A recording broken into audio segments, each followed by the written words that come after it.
इंसान कहता है कि मेरे पास पैसे आए तो मैं कुछ करूं, और पैसा है कि कहता है अरे इंसान तू कुछ कर तो सही, तभी तो मैं तेरे पास आऊं। जी हाँ, ये भी उतना ही बड़ा सत्य है जैसे कि सूरज पूरब से निकलता है, बच्चा मां की कोख से ही जन्म लेता है। वैसे ही पैसे को सही ढंग से अगर समझा ना जाए, संभाला ना जाए, तो वो बहुत सारे दुख देता है। तो बस इसी पैसे को समझने और इसे संभालने की कला के बारे में आज हम चर्चा करेंगे। यानी कि हम बात करेंगे रॉबर्ट टी कियोसाकी की लिखी book rich dad poor dad की। इस किताब के इंट्रोडक्शन में मैं कुछ और बात कहूं, उससे पहले मुझे डॉक्टर एड कोकेन की एक बात याद आती है। लिखते हैं कि रिच डैड पुअर डैड अमीरी का शॉर्टकट नहीं बताती, ये सिखाती है कि आप पैसे की समझ कैसे विकसित करें, किस तरह से अपने पैसे की जिम्मेदारी निभाएं और उसके बाद किस तरह से अमीर बने। तो चलिए शुरू करते हैं। दोस्तों, जब भी बात जिम्मेदारी की आती है तो नाम याद आता है उस शख्स का जिसने जिंदगी में कितनी भी ठोकरें खाई हों, कितना भी दुखी रहा हो, पर हमारे हिस्से के गम लिए और अपने हिस्से की खुशी हमें दे दी। पिता। जेब खाली हो फिर भी मैंने उन्हें मना करते नहीं देखा, जेब खाली हो फिर भी मैंने उन्हें मना करते नहीं देखा। अरे मैंने अपने पिता से ज्यादा अमीर इस दुनिया में कोई इंसान नहीं देखा। रॉबर्ट टी कियोसाकी ने उसी पिता को ध्यान में रखते हुए, उन्हें main character of the story बनाते हुए हमें लाइफ के, आज की जिंदगी के, आज की लाइफ के सबसे इंपॉर्टेंट लेसन को पढ़ाने की कोशिश की है, विच इज पैसा। जी हाँ, हम बचपन से लेकर जवानी तक सिर्फ मार्क्स के पीछे भागते रहते हैं। हमारा जो एजुकेशन का पैटर्न है, पढ़ाई का तरीका है, हम बचपन से सिर्फ यही सुनते आए हैं कि पढ़ो पढ़ो पढ़ो और पढ़ो, और एक लेवल तक पहुंचने के बाद, एक एज तक पहुंचने के बाद डिसाइड करो कि अब क्या करना है। रॉबर्ट टी कियोसाकी इसी बात को बहुत ही खूबसूरती से एड्रेस करते हैं कि हमें पैसे को एक सब्जेक्ट की तरह बचपन से ही क्लासेस में पढ़ाना चाहिए। अगर आज पढ़ाई का मतलब, जिंदगी में सफल होने का मतलब ज्यादा पैसे कमाने से है, तो क्यों ना उस पैसे को सही ढंग से मैनेज करने का गुण हमें बचपन से मिले। स्कूल्स 6 घंटे के 8 घंटे के होते हैं, पर बाकी जो वक्त है वो घर पे बीतता है। तो कहीं ना कहीं स्कूल हो या घर हो, बच्चे को बचपन से ही पैसे की अहमियत, उसकी इंपॉर्टेंस, उसकी मैनेजमेंट के बारे में अगर पढ़ाया जाए तो इसमें कोई भी गलत बात नहीं है। मुझे लगता है कि ये बात कहीं ना कहीं मिसिंग थी। शायद कई सालों से ये जद्दोजहद है कि इसे शुरू किया जाए, इसे समझाया जाए। बहुत सारी फिल्में बनी हैं इस पर, लेकिन आज भी हम मार्क्स मार्क्स और मार्क्स के पीछे ही भागते हैं। अगर हमें पैसे को सही ढंग से मैनेज करने की कला आ जाए, अगर हमारी समझ डेवलप हो जाए, तो मुझे लगता है कि जो आजकल के बच्चे हैं वो बड़े जब होंगे तो वो खुश रहेंगे। इंसान को कंप्लीट करने के लिए उसका परिवार, उसके अपने, उसके दोस्त, उसका रहन सहन सब बहुत जरूरी होता है। ये तो नहीं कह सकते कि पैसा ही सब कुछ है, पर हाँ, सब कुछ पाने के लिए पैसा जरूरी है।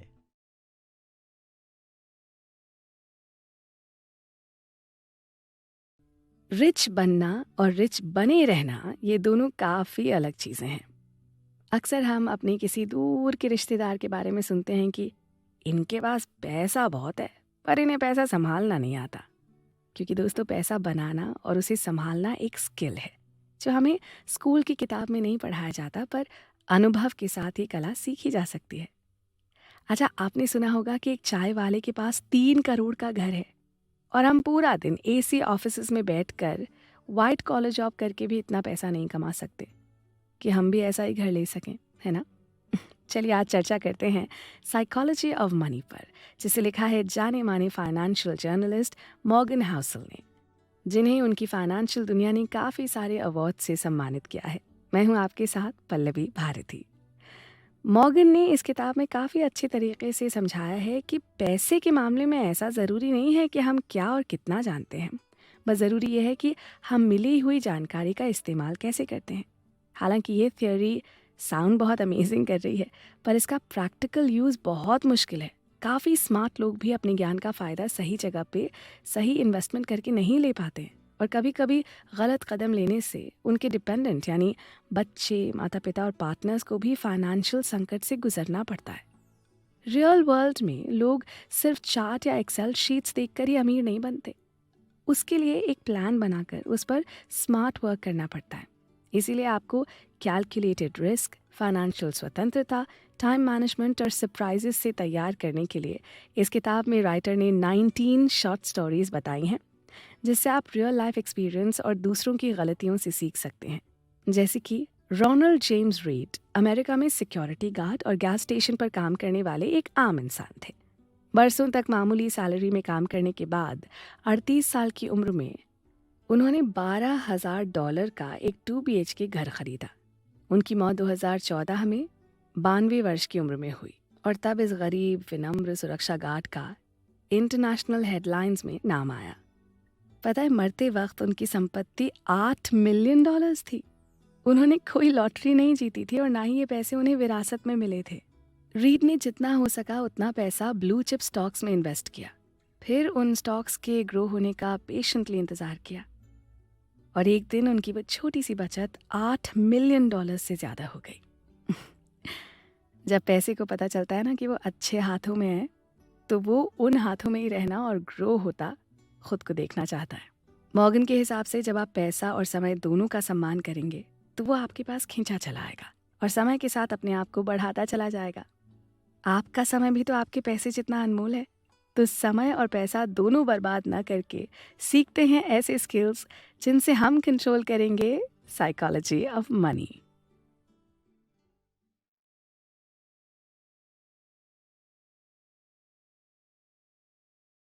ट्रेडिंग या स्टॉक मार्केट का नाम सुनते ही आपके मन में एक इमेजिनरी पिक्चर बन जाती होगी, जिसमें आपको लगता होगा कि स्टॉक मार्केट में जाते ही व्यक्ति तुरंत पैसा कमा लेता होगा और कुछ समय में ही करोड़ों में खेलने लगता होगा।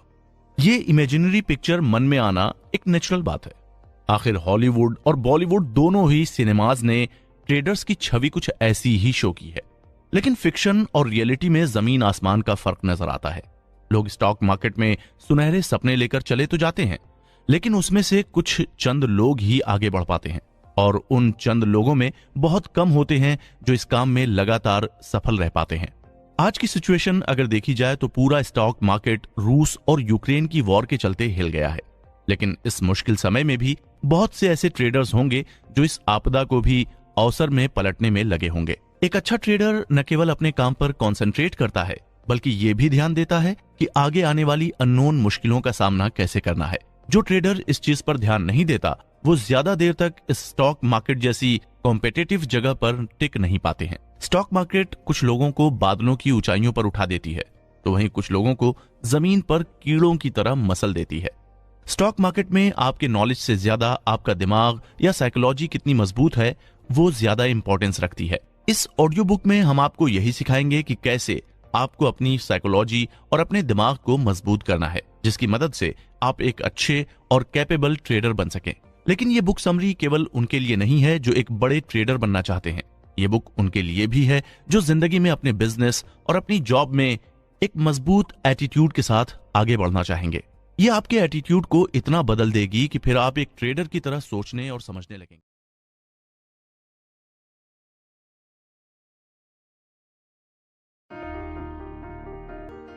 क्या आप इतने समझदार हैं कि अपने पैसे को 2 गुना, 4 गुना, 10 गुना कर सकें? यह किताब आपको यह नहीं बताएगी कि आप मार्केट पर किस तरह से पकड़ बना सकते हैं, क्योंकि यह काम तो कोई भी किताब नहीं कर सकती। अब यह किताब अगर ये नहीं बताएगी कि मार्केट पे पकड़ कैसे करें, तो फिर क्या बताने वाली है? देखिए, जब ये किताब के साथ मैं 2-4 हुआ तो मेरे दिमाग में चल रहा था कि शायद आज मैं कुछ तो ऐसा सीख लूंगा, ऐसा गुरु मंत्र मुझे मिल जाएगा कि मैं मार्केट पे एकदम पकड़ बना लूंगा। पर फिर जैसे जैसे मैं इस किताब में आगे बढ़ता गया, इसे पढ़ता गया, मुझे एक बात समझ में आई, वो ये कि जागरूक रहना, जानकार रहना किसी भी सफलता की कुंजी है। तो अपने पैसे को कहां लगाना है, कैसे इन्वेस्ट करना है, अगर ये समझ हमें आ जाए, हम इस काम के एक्सपर्ट बन जाए तो ज्यादा बेहतर नहीं है, बजाय इसके कि हमें थोड़े समय के लिए सॉल्यूशन मिल जाए। जी हाँ, तो ये किताब हमारा दिमाग खोलती है, हमारी सोच बढ़ाती है अपने पैसों को लेकर और हमें सच में इंटेलिजेंट बनाती है। दूसरी जो सबसे इंपॉर्टेंट चीज है कि कोई भी किताब हमें सक्सेसफुल नहीं बनाती। आप सोच रहे होंगे, अरे ये कैसी बात कर दी आपने। जी हाँ, कोई भी किताब हमें सक्सेसफुल नहीं बनाती। हमें सक्सेसफुल हमारी सोच, जो हम किसी भी किताब को पढ़कर समझते हैं, सीखते हैं, उसे अपने लाइफ में अप्लाई करते हैं, वो एग्जीक्यूशन, वो समझ।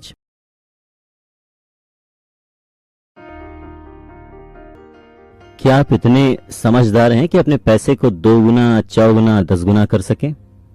यह किताब आपको यह नहीं बताएगी कि आप मार्केट पर किस तरह से पकड़ बना सकते हैं, क्योंकि यह काम तो कोई भी किताब नहीं कर सकती। अब यह किताब अगर ये नहीं बताएगी कि मार्केट पे पकड़ कैसे करें, तो फिर क्या बताने वाली है? देखिए, जब ये किताब के साथ मैं 2-4 हुआ तो मेरे दिमाग में चल रहा था कि शायद आज मैं कुछ तो ऐसा सीख लूंगा, ऐसा गुरु मंत्र मुझे मिल जाएगा कि मैं मार्केट पे एकदम पकड़ बना लूंगा। पर फिर जैसे जैसे मैं इस किताब में आगे बढ़ता गया, इसे पढ़ता गया, मुझे एक बात समझ में आई। वो ये कि जागरूक रहना, जानकार रहना किसी भी सफलता की कुंजी है। तो अपने पैसे को कहां लगाना है, कैसे इन्वेस्ट करना है, अगर ये समझ हमें आ जाए, हम इस काम के एक्सपर्ट बन जाए तो ज्यादा बेहतर नहीं है, बजाय इसके कि हमें थोड़े समय के लिए सॉल्यूशन मिल जाए। जी हाँ, तो ये किताब हमारा दिमाग खोलती है, हमारी सोच बढ़ाती है अपने पैसों को लेकर, और हमें सच में इंटेलिजेंट बनाती है। दूसरी जो सबसे इंपॉर्टेंट चीज है कि कोई भी किताब हमें सक्सेसफुल नहीं बनाती। आप सोच रहे होंगे, अरे ये कैसी बात कर दी आपने। जी हाँ, कोई भी किताब हमें सक्सेसफुल नहीं बनाती। हमें सक्सेसफुल हमारी सोच, जो हम किसी भी किताब को पढ़कर समझते हैं, सीखते हैं, उसे अपने लाइफ में अप्लाई करते हैं, वो एग्जीक्यूशन, वो समझ। भी इस तरह के इन्वेस्टमेंट मार्केट में पकड़ बना लेंगे, राजा बन जाएंगे, ऐसा कुछ नहीं करने वाली। पर हाँ, ये जो 3 बातें आपको सिखाएगी वो बहुत जरूरी हैं और बहुत काम की हैं। पहला, आप ऐसा क्या कर सकते हैं जिससे कि आपका प्रॉफिट 2 गुना, 3 गुना बढ़ सकता है। दूसरा, आप एक स्टेबल इनकम कैसे जनरेट कर सकते हैं, कैसे बना सकते हैं। और तीसरा, आपका जो मन है या आपका जो नेचर है, जिस पर आप कंट्रोल करके अपनी हारने की जो आदत है उसको छोड़ सकते हैं। आप बहुत जल्दी जो गिव अप कर देते हैं सिचुएशंस में फंसकर, उसे कैसे कंट्रोल कर सकते हैं। तो ये 3 बहुत ही इंपॉर्टेंट बात सिखाने वाली है ये किताब, जिसके बारे में आज हम चर्चा कर रहे हैं, जिसका नाम है द इंटेलिजेंट इन्वेस्टर। तो शुरुआत में एक बहुत ही इंपॉर्टेंट सवाल है कि क्या आप एक इंटेलिजेंट इन्वेस्टर, इंटेलिजेंट निवेशक हैं? आप बहुत बुद्धिमान हैं। आपने क्लास 1 से लेके अपनी लाइफ में जितनी भी पढ़ाई की होगी उसमें आपने एकदम टॉप किया होगा, या हो सकता है आपका आईक्यू सबसे ज्यादा हो। लेकिन इन सब बातों का, इतने दिमाग का, क्या इंटेलिजेंट इन्वेस्टर होने से कोई कनेक्शन है? सवाल वही है, दोबारा सोचिए, क्या आप इंटेलिजेंट इन्वेस्टर हैं? तो सबसे इंपॉर्टेंट बात यह है कि आपका बुद्धिमान होने से ज्यादा व्यवहारिक होना जरूरी है। यानी आपका जो कैरेक्टर, उसमें ये क्वालिटी होनी चाहिए। एक छोटी सी कहानी का ग्राहम ने अपनी इस बुक में जिक्र किया है, और वो कहानी सर आइजैक न्यूटन से जुड़ी हुई है। सन 1720 में सर आइजैक न्यूटन ने साउथ सी कंपनी, जो कि इंग्लैंड में सबसे हॉट स्टॉक थी, उसके शेयरों को खरीद लिया। जब उन्हें लगा कि मार्केट डाउन हो रही है, गिर रही है, तब उन्हें समझ नहीं आया कि क्या करें। उन्होंने कहा कि भाई, मैं जो काम करता हूं, यानी मैं जो साइंटिस्ट हूं, उसमें मैं तारों की चाल तक बता सकता हूं, लेकिन मार्केट में अभी क्या होने वाला है वो मैं प्रिडिक्ट नहीं कर सकता।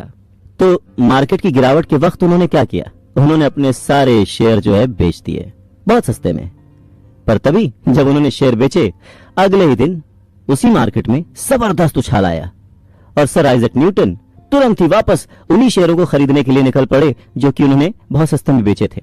और ऐसा करने की वजह से उन्होंने उस वक्त $3 मिलियन से भी ज्यादा पैसा खो दिया। $3 मिलियन मीन्स आज के अरबों रुपए। सर आइजैक न्यूटन इस बात से इतना हर्ट हुए, इतना दुखी हुए कि उन्होंने अपने आसपास के लोगों को साउथ सी शब्द बोलने तक से मना कर दिया था। साउथ सी मतलब वो शेयर मार्केट, तो आसपास के लोगों को उस जगह का नाम लेना तक अलाउड नहीं था। अब देखने जाए तो सर आइजैक न्यूटन तो दुनिया के सबसे बुद्धिमान लोगों में से एक थे। पर ग्राहम कहते हैं कि सर आइजैक न्यूटन एक बहुत ही बुद्धिमान आदमी थे, लेकिन एक बुद्धिमान निवेशक नहीं थे, यानी इन्वेस्टर अच्छे नहीं थे वो। क्यों? क्योंकि जब बहुत सारे लोग, जब मार्केट नीचे गिर रही थी, तो उसमें परेशान होकर जब अपने शेयर्स बेच रहे थे, तो उन्हीं की देखा देखी सर आइजैक न्यूटन ने भी वही काम किया। अपने थॉट को चेंज किया, घबराहट में अपना सारा शेयर बेच दिया, और जब मार्केट चलने लगी तो भीड़ के साथ साथ उन्होंने भी वही शेयर जो कि उन्होंने सस्ते में बेचे थे महंगा खरीदना शुरू कर दिया। अब अगर कोई सस्ती चीज आप बेचेंगे और उसी चीज को महंगे में खरीदेंगे तो क्या होगा? लॉस होगा, बट ऑब्वियस है। पर ये अभी कहना बड़ा आसान है, जब आप उस सिचुएशन में फंसे होते हैं तो ये समझ नहीं आती। और शायद उस सिचुएशन में आपको वो बात समझ आ जाए, या जो लोग मार्केट में स्मार्टली इन्वेस्ट करना चाहते हैं, इंटेलिजेंट होकर इन्वेस्ट करना चाहते हैं, उनको ये किताब वो समझ दे जाए जिससे वो एक इंटेलिजेंट इन्वेस्टर बन पाए। यानी हमारे पास कम से कम एक ऐसा फील्ड है जहां पर हम सर आइजैक न्यूटन से आगे बढ़ सकते हैं या उनसे ज्यादा स्मार्ट हो सकते हैं, वो भी इस किताब को पढ़ने के बाद, द इंटेलिजेंट इन्वेस्टर।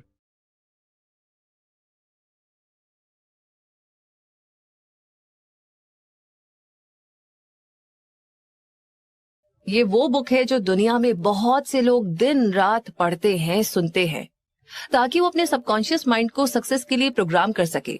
लेकिन क्या आपको पता है कि ये बुक लिखी कैसे गई थी और इसके पीछे कितनी सारी मेहनत की गई है? वैसे इस बुक के ऑथर है नेपोलियन हिल। नेपोलियन हिल को उस वक्त अमेरिका के वन ऑफ द रिचेस्ट इंसान एंड्रयू कार्नेगी ने बुलाया और कहा कि मैं दुनिया को एक अमीर बनने का सीक्रेट और उसकी फिलॉसफी देना चाहता हूँ, लेकिन उसके लिए कम से कम 20 साल का समय लग सकता है। तो क्या तुम मेरे लिए 20 साल तक काम करोगे? लेकिन तुम्हें कोई सैलरी या पैसा वैसा नहीं मिलेगा। मुझे अभी के अभी हाँ या ना में जवाब दो। अब ये सब सुनकर के तो पहले नेपोलियन हिल को कुछ समझ ही नहीं आया, लेकिन फिर उन्होंने सोचा कि अगर दुनिया का सबसे अमीर आदमी मुझे कुछ कह रहा है तो मुझे ये काम कर ही लेना चाहिए। और नेपोलियन हिल इस काम के लिए मान गए। उसके बाद एंड्रयू कार्नेगी ने नेपोलियन हिल को उस वक्त के बहुत फेमस लोगों से मिलवाया और कहा कि मैं जानता हूँ कि ये सब फ्यूचर में बहुत सक्सेसफुल होने वाले हैं। जाओ पता करो कि इन सब में क्या कॉमन है और ये अमीर कैसे बने। इनमें सबसे पहला नाम था हेनरी फोर्ड का। आई होप हम सब जानते हैं कि मिस्टर फोर्ड कौन है, और अगर नहीं जानते हैं तो उनकी फोर्ड गाड़ियां तो पक्के से जानते ही होंगे। इसके बाद वो और भी फेमस लोगों से मिले, जिनमें अलेक्जेंडर ग्राहम, थॉमस एडिसन जैसी पर्सनैलिटीज शामिल थी। और 20 सालों की मेहनत के बाद नेपोलियन हिल ने ये बुक पब्लिश की और हमें कई सारे स्टेप्स के थ्रू बताया कि एक कॉमन आदमी किस तरीके से अपनी फाइनेंशियल कंडीशन को इम्प्रूव कर सकता है, अपना माइंडसेट चेंज कर सकता है और अमीर बन सकता है। सो आई होप आप एक्साइटेड होंगे नेपोलियन हिल की 20 साल की मेहनत को सुनने के लिए, यानी उनकी book masterpiece think and grow rich को सुनने के लिए।